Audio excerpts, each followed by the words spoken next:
we're continuing on our series in the book of Matthew. Okay, so the other Sunday, pinag-aralan po natin yung the Lord of the Sabbath. And last Sunday, we had our child dedication. So, continue po natin ngayon, the Lord of the Sabbath, but it's part 2. So now we know that the meaning of Sabbath, actually, it's not Saturday. Okay. So what's the meaning of Sabbath? It came from the Greek word Sabbaton. Okay. It basically means to stop or to cease. So it means a complete cessation, a stopping of something. No? So it means rest. So na pag-usapan natin kung ano yung sabihin ng rest. What's the difference of rest and what's the difference ano ang work at ano naman ang rest. So alam natin ito. And of course, we studied also about the biblical principle kung bakit meron tayong tinatawag na Sabbath, no? So alam natin na during the creation in Genesis chapter 2, we read that after 6 days of creation, on the 7th day, God rested. He rested not because pagod siya, di ba? Lagi kong sinasabi. He rested because nakita niya na complete yung work na kanyang ginawa. Kaya kailangan niyang mag-rest. But kung papansinin po ninyo, hindi po niya agad inutusan yung mga tao na i-observe yung Sabbath during that time. Nakita niyo po? He rested pero hindi niya po sinabi even sa descendants po ni Adam and Eve. Hindi niya sinabi na on the 7th day you have to rest. Wala siyang sinabing ganun. Kailan na lang po dumating? Yung during the time of Moses. It was written in Exodus chapter 20, bahagi po ng 10 Commandments, yung remember to keep the Sabbath day. So sabi niya, take the 7th day or the Sabbath, the day of ceasing, to keep it holy. So doon na lang po. So it's part of the Mosaic law. No. So although God did not give this law prior to Moses or to the Mosaic law, He wanted people to have rest from their work. So I believe na yung rest po na ito ay ibinibigay niya po sa atin bilang privilege. Kaya tayo po, maraming mga tao workaholic, no? Yung iba wala lang choice talaga, they need to work. Pero yung mga tao, lalo na sa panahon ngayon, wala nang ginawa kundi trabaho. I even read an article before about a nurse. Di ko alam kung nabalitaan nyo. It's about a nurse sa UK na sobrang sipag, talagang lahat nagwo-work siya sa hospital, and then marami siyang part-time na jobs, no, sa mga iba-ibang mga tao. And then namatay siya. Alam niyo kung bakit? So sobrang overwork.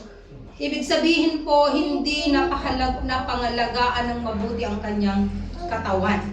No, so I believe na yun, di po ba sinasabi natin at nakita natin sa Bible na lahat ng utos ng Panginoon ay hindi po para sa Kanya.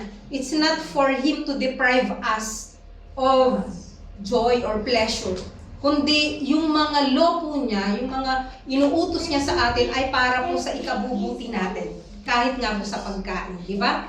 Kaya meron nga po tayong laws ng mga clean and unclean food doon sa Leviticus. It's not because pinagdadamutan tayo ng Diyos ng pagkain, kundi para ito sa ikabubuti natin. Kaya nga sabi po sa New Testament, everything is permissible, but not everything is beneficial. No? So, makikita po natin ang lahat ng mga utos ng Diyos, including rest, para po sa ikabubuti natin. Kaya nagpapasalamat po ako sa Panginoon na sa 7 araw, meron pong Sunday. Or merong isang araw na kung saan tayo po ay nagkakaroon po ng kapahingahan sa ating pong spirit, nakakarinig po tayo ng kanyang mga salita. And sa mga time na meron po tayong karamdaman, yun din po yung way na kung paano makipag-commune po tayo sa Panginoon and magkaroon po tayo ng rest sa atin pong soul. So, kung titignan rin po natin, lahat po ng utos, yung 10 Commandments, all of them, ibinigay, pero yung 9 na utos na ito yung lagi pong inuutos. Ito po yung inutos sa New Testament. Yung 9. Inuulit po ito ng Panginoong Jesucristo. And 9 of these 10 Commandments are all moral laws. No? Lahat may kinalaman sa morality o sa relationships natin, no? And alam natin yung keeping the Sabbath is also one way of keeping our relationship with the Lord. Pero nag-iisa lang po ang batas na ito na tinatawag na ceremonial law. Iisa lang po itong ceremonial law na tinatawag, no? So, gusto po ng Diyos na i-honor po natin itong ceremonial law na ito, particularly sa Israel po, no? Itong ceremonial law na ito. Kung papansin din po natin, before we came to Matthew chapter 12, nabasa natin dun sa Matthew 11, anong sabi sa verse 26? Come to me, all of you who are burdened and heavily laden, and I will give you rest. Okay. Yung rest na sinasabi po dito ng Panginoon, hindi lang po yung rest na physical, kundi yung rest po ng ating spirit. And ito rin po ay tumutukoy doon sa rest na kayang ibigay ng Panginoong Jesucristo sa relationship natin sa Kanya, no, in comparison or in opposed to the burdensome law and rules na ibinigay po ng mga Pharisees. 'Di ba? Ang dami pong mga rules ang ibinigay po ng mga Pharisees para sa Israelites, para sundin ang lahat ng ito. So, 6 days you have to work. On the 7th day, you have to rest. And ito ay ginagawa po ng mga Hudyo. Okay? Pero dahil nga po, napag-aralan natin na dinagdagan nagkaroon tayo ng rabbinical laws. Dinagdagan po ng mga rabbis, ng mga Pharisees, yung napakasimpleng utos ng Panginoon na keep the Sabbath day holy. O mag-rest ka doon sa ika-7th day. Ano pong ginawa nila? Naglagay po sila ng napakarami pong mga rules, napakaraming mga batas. At kagaya nga po ng sinabi ko sa inyo last time, in the Talmud, no, in Jerusalem Talmud, doon natin makikita 24 chapters all about keeping the Sabbath. Na dinagdag ng dinagdag, kaya nag-pile up po ito. So instead of magkakaroon ng rest, yung mga Israelites, anong nangyari? Lalo po silang nabigatan, no? Dahil napakarami po yung mga ipinatong na mga trabaho sa kanila. So ano ba yung basic command ng Panginoon? Do not work. So by observing the Sabbath, we acknowledge God as our Creator. And we also acknowledge God as our supplier.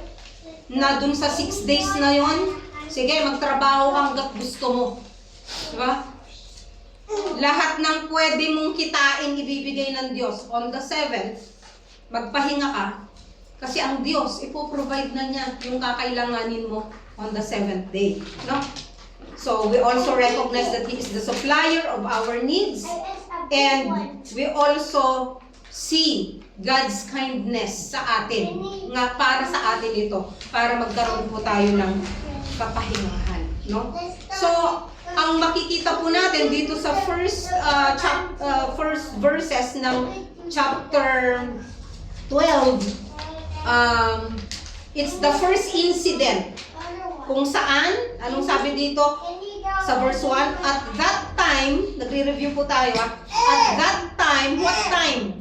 Hindi sinabi kung anong time because this is not chronological time, hindi siya chronos, kundi kairos. So pag sinabing Kairos, it is a season, no? It is a season. At that time, Jesus went through the grain fields on the Sabbath, and his disciples became hungry and began to pick the heads of grains and eat. No? So napansin po natin, doon sa verse 1 pa lang may problema na. Ano yung problema na nakita nyo doon? They already violated the Sabbath law. Bakit? Diba, kagaya ng napag-aralan natin, 1,999 steps lang ang pwede mong ilakad sa araw ng Sabbath.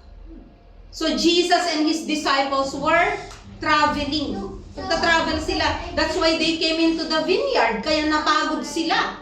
Kaya, dahil walang pagkain, walang mabilhan, or anuman, ang sabi ng Bible sa Exodus ay sa Deuteronomy, there is a provision there stating na pwede kang kumuha ng kahit na anong bunga kung ikaw ay gutom.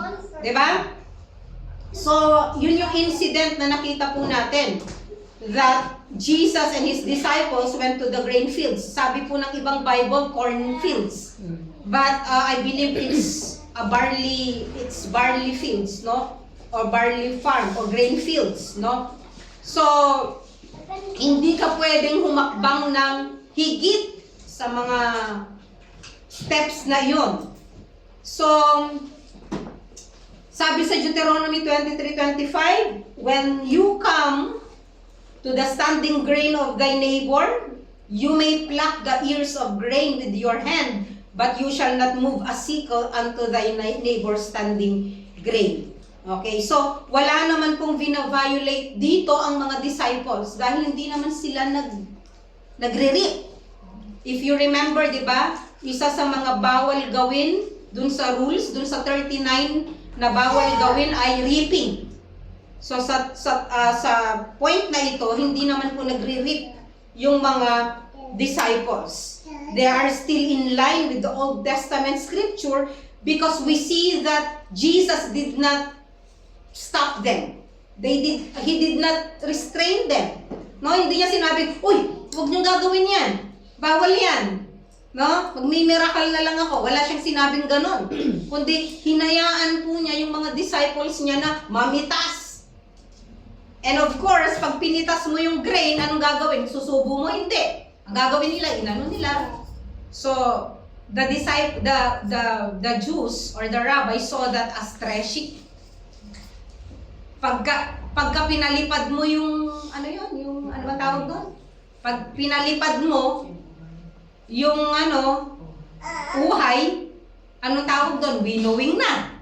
No? So, etong hypocrisy. Bakit nandun ang mga Pharisees? They also broke the law. Kasi sinusundan nila si Jesus at ang mga disciples in order to accuse Him. Di ba? Di ba sumisilip-silip sila, sinusundan. Eh di nag-step din sila ng napakaraming steps or feet. No? So, ibig sabihin, talagang ginagawa po nila ang lahat ng ito para sa ganun ay itrap ang atin pong Panginoon. So, dun sa Exodus 34:21, ang sabi dito, bawal kayong mag-reap sa Sabbath, no? Kaya lang gutom na gutom yung mga disciples, they were very hungry, and of course, yun lang po yung nakita po nila na pwede nilang daanan. So in verse 2, anong sabi? When the Pharisees saw this, they said to him, "Look, your disciples are doing what is unlawful on the Sabbath." What is unlawful? Siguro nakita nila yung grains medyo mas malaki sa fig. Di ba, pwede mo lang nabuhatin yung kasing bigat ng fig. No? Siguro tinignan nila. So, dun sa fourth commandment na nakikita natin na remember the Sabbath day by keeping it holy, no? You shall not do any work. Ang sinabi ng mga Pharisees, that is work. They are breaking the law. They are breaking the Sabbath rules. So, kiniklaim ng Pharisees na isa doon sa 39 na pinagbabawal na work ay sinuway po ng mga disciples. And so, anong sinabi ni Jesus Christ? Have you not read? Insult yun. Di nyo ba nabasa? Wala ba kayong alam? These are Pharisees. Magagaling ang mga Pharisees, di ba? And religious leaders. Hindi nyo ba narinig? Hindi nyo ba nabasa? Yung ginawa ni David. No? Alam nyo po bang ginawa ni David? Ang sabi niya sa kanila, have you not heard? Have you not read what David did when he became hungry? And his companions, how he entered the house of God? And they ate the consecrated bread. Ito yung tinatawag na showbread. No? Showbread. S-H-E-W. Yung showbread na yon, alam niyo po ba kung gaano kalaki yung isa nun? 6.5 kilo ng harina pala ang kailangan mo para magawa mo yung isang showbread. Okay. So how many showbread were there? 12, representing the tribe of Israel. So yung showbread na yon, pinapalitan yun weekly. So on the Sabbath, anong ginagawa ng mga priest? They work. 'Di ba bawal magsindi ng apoy? Bawal din magpatay ng apoy. 'Di ba? So bawal din mag-knead. 'Di ba lahat ay bawal? Kaya ang sabi, so dun sa first, kinompare ni Jesus yung sarili niya kay David, 'di ba? Na tapos dun na si David nga, pumunta siya dun sa temple, humingi ng makakain siya at ang kanyang mga tauhan, binigay. And they did not sin. Bakit? Kasi po, mas mahalaga para sa Diyos ang pangangailangan ng kanyang pong mga anak. No? Kaysa dun sa strict laws ng Sabbath. And then, ang sabi niya dun sa Verse 5, or haven't you read in the law that on the Sabbath, the priests in the temple desecrate the day and yet are innocent? Ito yung sinabi ko. Even the priest work on the Sabbath, pero hindi sila nagkasala. Halimbawa, tayo dito sa church ngayon. Nag-work ba tayo? Oo. Kung di tayo mag-work, wala tayong kakainin mamaya. Diba? Sa Sabbath law, bawal maligo. Sino hindi naligo? Hindi ako naligo kasi magkakasala ako sa Sabbath. Diba? It is prohibited to take a bath on a Sabbath because the water may spill on the floor and you will be tempted or obliged to clean it. Diba? O bawal din humarap sa salamin because you will be, siguro, pag haharap ako sa salamin, makita ko yung gray hair ko, I will be plucking my gray hair and that is work. No? So napakarami pong mga rules. Nung una ko tong narinig, akala ko it's just a joke. Pero totoo pala. No. And sa bandang huli, sa verse 8, sabi dito, he says that he is the Lord of the Sabbath. For the Son of Man is the Lord of the Sabbath. Nung sinabi niya po ito, dito po lalong nagalit ang mga rabbis. Bakit? He is claiming that he is God. Dito pa lang.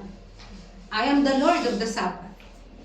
Ako ang masusunod or ako ang what do you call that? Ako magde-decide if this is unlawful or if this is lawful because I am the Lord. No? Parang ganito yun eh. Alam niyo po, sa illegal na kaparaanan lang ito, excuse me. Yung halimbawa, kapag merong hindi magandang ginagawa, yung mga leaders, kunyari, mga pulis, mga hepe, mga colonel, tapos meron siyang mga kasama. Di ba? Kunyari, may mga kasama. Di ba malalakas ang loob na gumawa or mag-disobey nung mga, mas malalakas pa ang loob, di ba? Nung mga kasama, kasi kasama namin yung boss, no? So ito po yung nangyari sa Lord. Kasama nila si Jesus Christ, alam nila yung rules na yan, pero dahil nakikita nila, hindi naman sila sinaway ng Panginoon, therefore it is lawful. Kaya, He is the Lord of the Sabbath, no? So, kung papansinin din po ninyo, bakit po parang dinisregard ni Jesus Christ yung Sabbath rules? Actually, ino-honor niya po ang rules na to. Kaya lang nga, dinisregard ay dahil dun sa rabbinical law. It is not the law of his father, it is not the law of God, it is the law of man. Kaya lagi niyang sinasabi na, why do you break the law? Because of tradition. Kasi ito yung tradition. The traditions of the Jewish people are written in the Talmud. Kaya po kapag sinabing Talmud, ibig sabihin, excuse me, hindi po mo. Kaya po kapag sinabing Talmud, dito po nakasulat lahat ng traditions ng mga na sinusunod po ng mga Jews.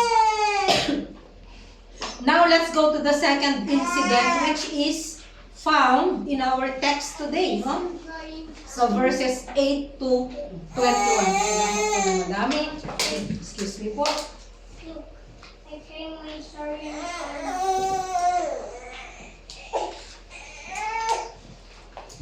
Excuse me po, hindi po si Mike Enriquez ito. Okay, so let's go to the second incident.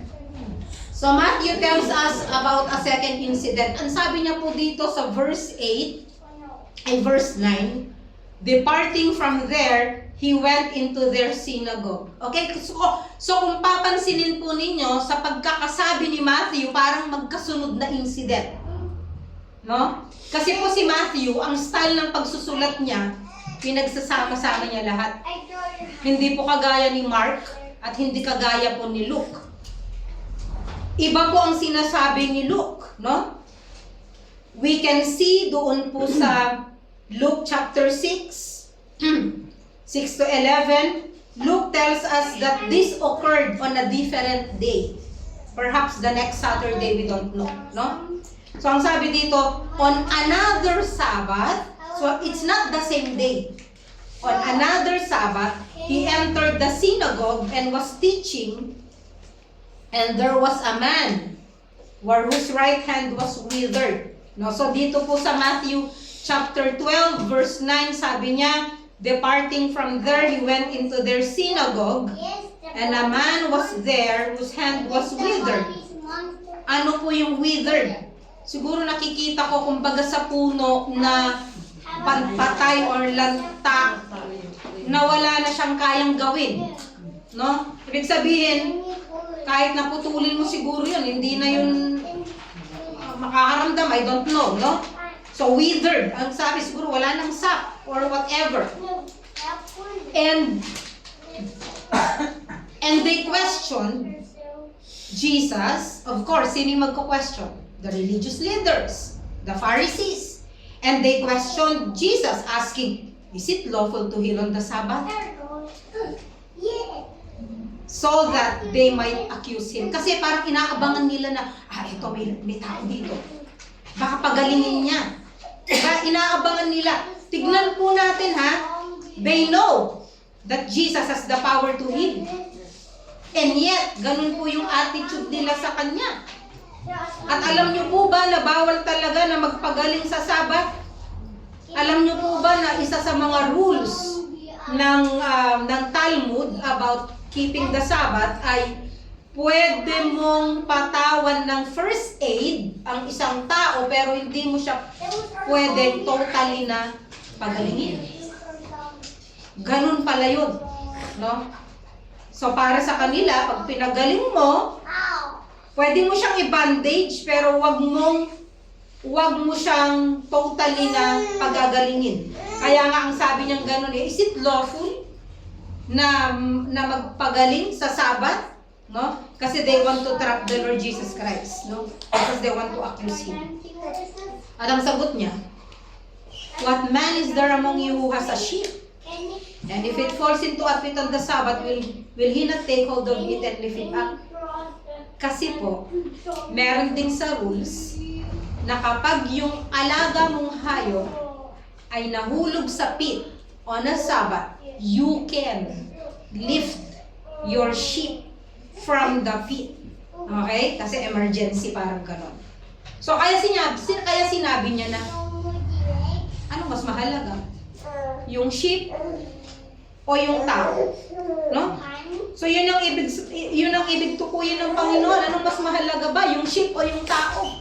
'Di ba? Kung yung sheep nga ninyo, kapag ka nahulog siya sa isang malalim na hukay, ay ililigtas ninyo, how much more ang tao? 'Di ba? Napakahalaga ng tao.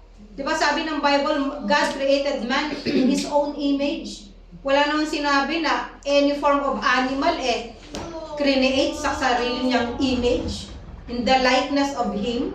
Yung tao lang po yun, no? Kaya nga, anong sabi ng Bible? Sabi niya dito, then He said to the man, stretch out your hand. Kung ikaw yung lalaki, halos hindi mo siguro ma-stretch yung kamay mo. And yet, nag-obey po yung lalaki. He stretched out his arm, and his arm was restored. Napagaling po yung kanyang kamay. No? But, masaya ba yung mga tao? Ay, masaya ba yung mga Pharisees? The religious leaders?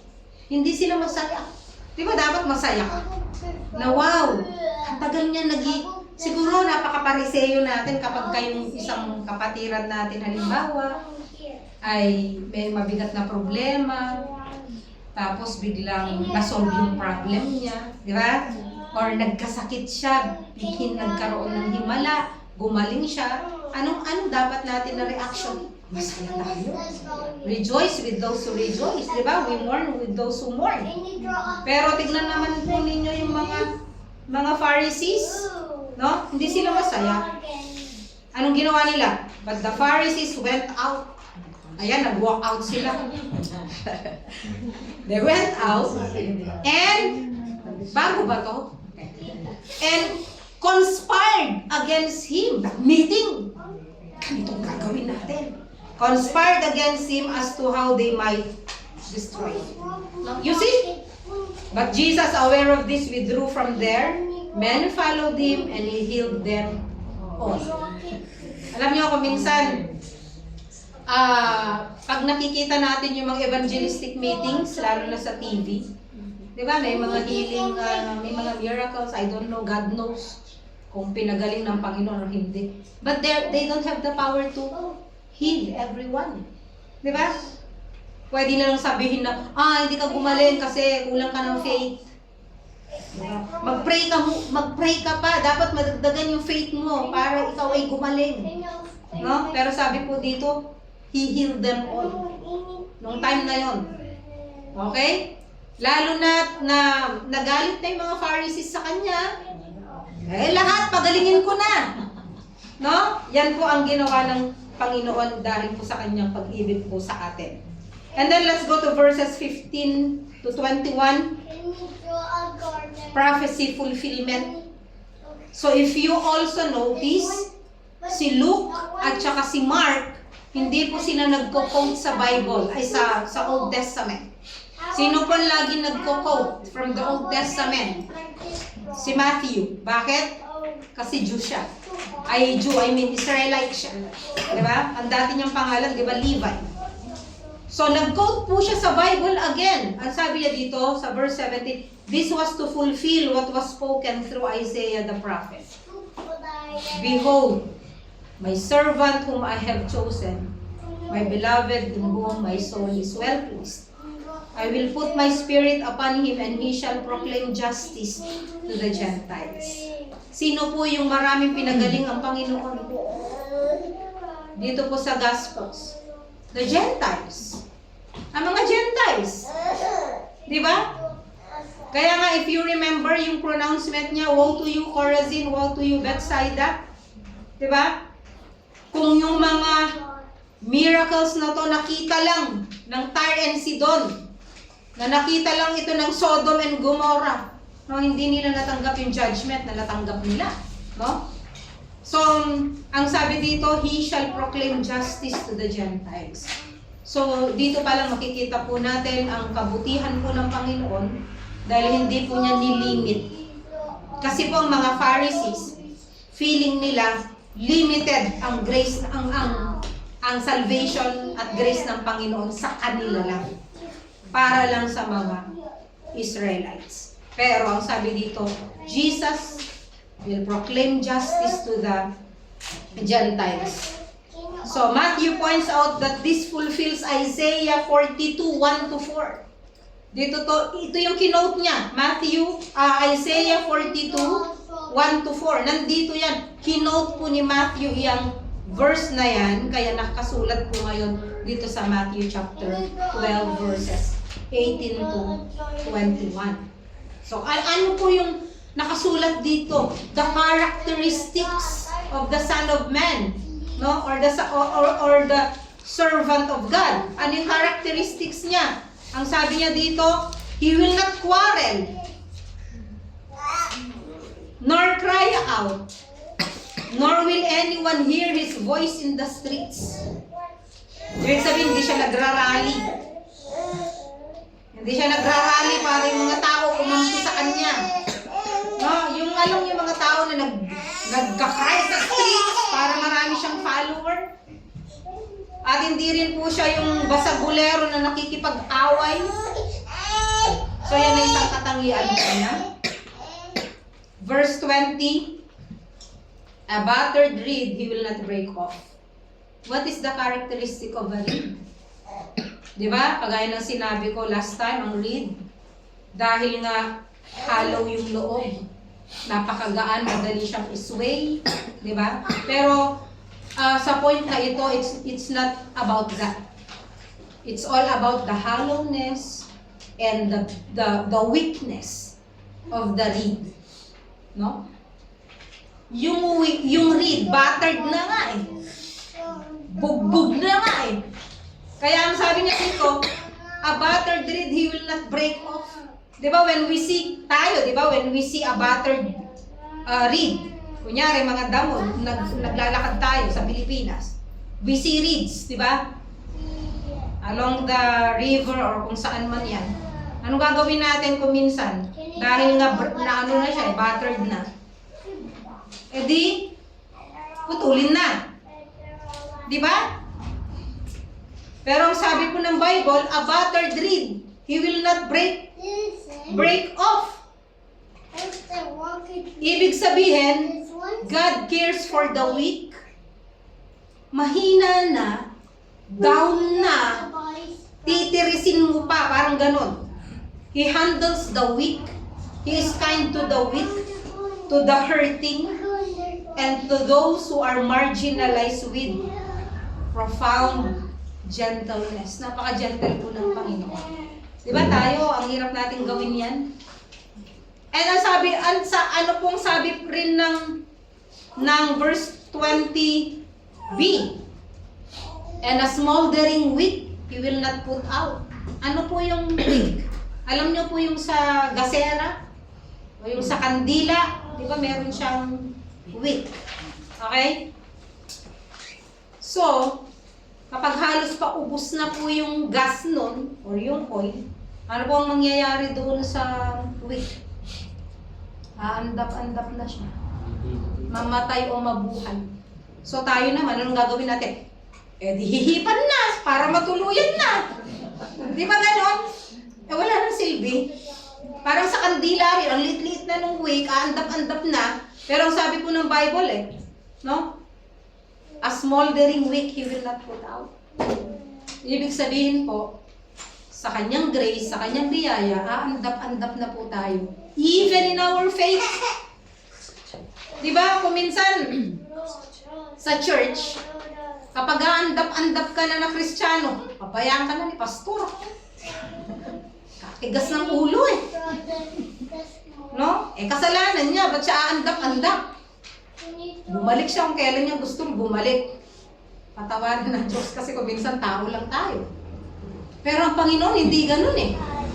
Diba? Pag aandap-andap na, sabi niya, hayaan pa rin natin siyang mabuhay. Huwag natin siyang i-blow. Pag lang ano yun, pag lang birthday. No? Mamaya may mag-blow, no? So, pag birthday lang yun. So, ang ibig sabihin, Jesus cherishes those who have faith hearts or faith He takes care of them. Yung mga tao na napaka-fragile, no? Napaka-sensitive, He nurses them back to the flame. Okay. That's the Lord Jesus Christ. Maaaring sabihin nyo, ang Lord yun, hindi ako. Pero by His grace also, hayaan po natin na ganun din po tayo. So that's the characteristic of our Lord Jesus Christ. And He is the ultimate hope. No, sabi dito, until He leads justice to victory, and in His name, the Gentiles will hope. Tignan niyo po dun sa first part, He shall proclaim justice to the Gentiles. At sa verse 21, in His name, in the name of the Lord Jesus Christ, the Gentiles will hope. We hope, no? And praise the Lord, kasi tayo, bagamat tayo po ay hindi naman po Jews, although by faith, di ba, ang sabi po dun sa Galatians, if we are in the Lord Jesus Christ, we are the seed of Abraham, and therefore also the recipients of all the inheritance na meron po si Abraham. So we are also the seed of Abraham by faith, although we are Gentiles. So ano pong makikita natin dito? Una, God's laws were made to serve human. Kaya nga di ba sabi ni Mark sa chapter 2, sabi niya, Sabbath is made for man, not man for Sabbath. Ang nangyari kasi, ginawa na yung tao siyang susunod sa Sabbath, but actually, Sabbath was made by God for man because of His kindness. Not to bind people in heavy and man-made legalism. And pangalawa, Jesus proves that doing good, showing mercy, and preserving life are always lawful. So ano pong gagawin natin na Sabbath? No? Sa atin, ang Sabbath po natin, it's Sunday. No? Na-explain ko na po sa inyo bakit. It's not because we are not under the, it's not because we are following the law of the Jews. Kung hindi, dahil po, kahit nga po si Apostle Paul, no? Ang sinabi niya, don't anyone judge you because of Sabbath rules or because of traditions. So makita rin po natin na kaya po naging Sunday yung ating worship service, it's because naging example po because of the resurrection of the Lord Jesus Christ. He resurrected on the first day, and that is Sunday. Nung bata nga ako, akala ko ang 7th day, Sunday. Tumatak sa isip ko yun, akala kong 7th day. Kaya kasi ang turo pati ng teacher, Monday, the first day, Monday, Tuesday, Wednesday. Mali pala. The first day is Sunday. And Jesus resurrected on the first day, on a Sunday. At dahil po dito, lahat ng mga Kristiyano, they began meeting on a Sunday, no? Sa pag-alala sa Kanya.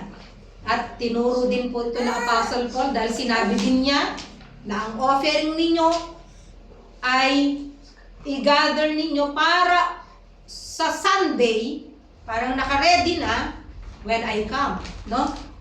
So, anong tinuturo din ng Panginoon? That we have to find true rest in the Lord Jesus Christ. Actually po, kaya hindi inuulit ng Bible na sundin ang Sabbath. Because kapag nasa iyo ang Panginoon, you already have rest. Why? Ang sabi po ng Hebrews, Jesus is our rest.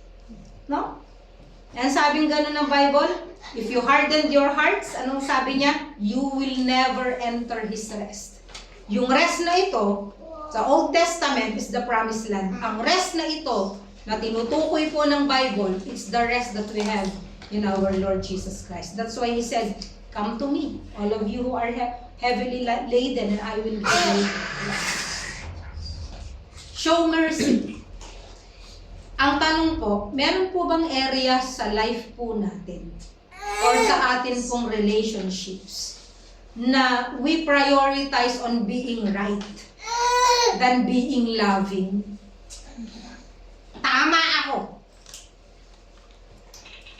tama ako lagi. And we prioritize that kasi tama tayo than being loving. Kagaya rin po ng pagbabahagi natin ng salita ng Diyos. Do you prioritize winning the argument? Because you can always win the argument but you can lose the soul. O sige. Because you prioritize being right in my doctrine, but you stop loving that person in the manner you presented the gospel or the word of God. Show mercy. Okay? And run to Jesus. If you feel like you are a bruised reed or a battered reed, damaged? Are you damaged right now? Are you struggling right now? Are you weak right now? Emotionally, physically, spiritually? Or are you a smoldering wick right now? Your faith feels faint. You know that Jesus will not crush you. You run to Him.